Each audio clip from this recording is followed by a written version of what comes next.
If you are single and stuck in a romance rut, chances are you've taken to swiping for success. In fact, studies show around 1/3 of Australians are looking for love online.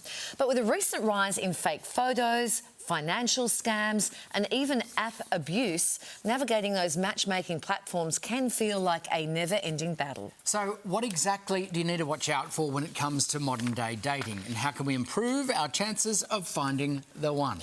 Relationship expert and counsellor Laura Press is here to break it all down for us. Good morning, Laura.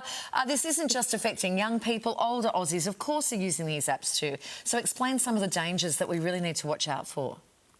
Yes, you're right. What we're finding is a lot of people getting divorced later on in life. So a lot of people in their 50s are actually using these apps.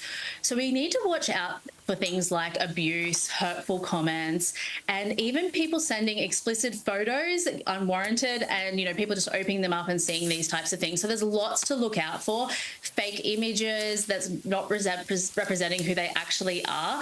And the last one I'm seeing so much of in clinic is actually scams. People thinking they've got a real relationship with someone they've never met and hardwiring money. So it's super important to be aware of all the dangers that can come with these apps. Laura, what about when it comes to putting together a dating profile? What are the issues that you need to be wary of there?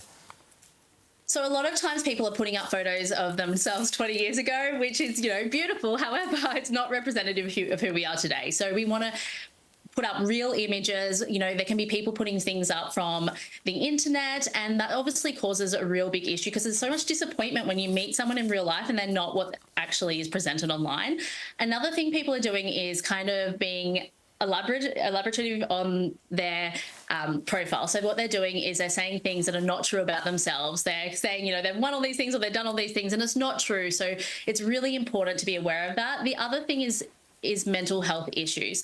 So a lot of people are struggling with self-esteem issues when they're not matching with someone, when they're not actually connecting with people they want to be connecting with.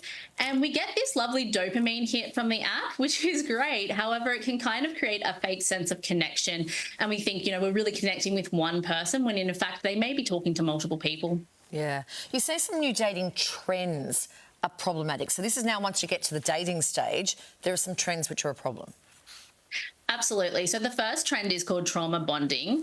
And what's happening there is two people come together and they're actually bonding over past similar trauma experiences.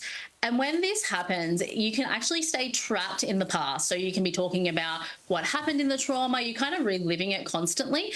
And that means you're not really processing it, you're not letting go of it, and you're bringing that into your future, which is not what we want with trauma. So it's really important to actually make sure we process that and let it go before we meet someone new. And the next one that's happening a lot is called yap trapping, which is a pretty funny name. But essentially they get on a date and one person just talks constantly and you cannot get a word in, and they're kind of also love bombing on the other person. They don't really know the other person, but they're saying things like I love you or you're amazing, and they don't know them yet. So again, that can be a red flag. Or maybe they're really, really nervous, and it's important to just cut in there a little bit and just say, thanks so much for sharing. Is there anything you'd like to know about me? Because obviously you want an authentic two-way street relationship. Oh, that's a good way of doing it. You've got some tips here. I do, absolutely. So you need to be authentic, obviously. Real photos, real profile. Don't overshare. Use your hobbies. So you want to actually get out into the real world. So not just focus on the dating apps, have a balance of going and doing new things, new and exciting things. And when I say don't overshare, you really want to make sure you're not sharing personal information, where your kids go to school and things like that, and prioritize your needs. So often couples will hold back and people will not say what they're really thinking and feeling, and they can get into a big trap later on. And use your voice. So get on Zoom and actually try and meet them, virtually before you go in person. That can be a way to mitigate some of the dangers. Obviously, it's not foolproof, but it's a great way to begin. Great advice, Laura. Thank you. Thank you so much.